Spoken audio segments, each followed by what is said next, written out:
సుబ్రహ్మణ్యేశ్వరుడు అక్కడ కూర్చుంటాడనమాట. ఆ యజ్ఞం దగ్గర కూర్చుంటాడు. నారదులు ఏం చేస్తారంటే, సుబ్రహ్మణ్యేశ్వర ఈ మేక బయటకొచ్చేసేసి ధ్వంసం చేస్తుంది. ఇది పూర్తి కావాలంటే ఆ యజ్ఞంలోకే వెళ్ళాలి. హ్మ్. అది యజ్ఞంలోది బయటకొచ్చేసింది. అసంపూర్ణమైపోతుంది.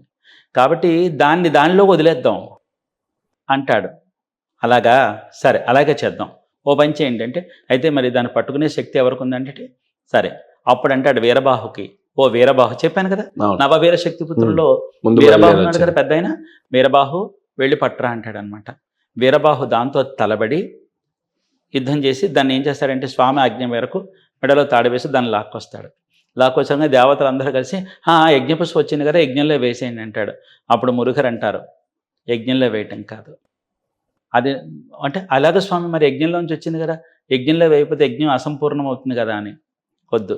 దాన్ని తీసుకొచ్చి ఇక్కడ పెట్టండి అంటాడు. ఆయన చూడగానే ఆ మేక అరవడం మానేసేసి తలదించుకుంటుంది. అప్పుడు సుబ్రహ్మణ్యేశ్వరుడు తన కాలుని దాని మీద పెడతాడనమాట.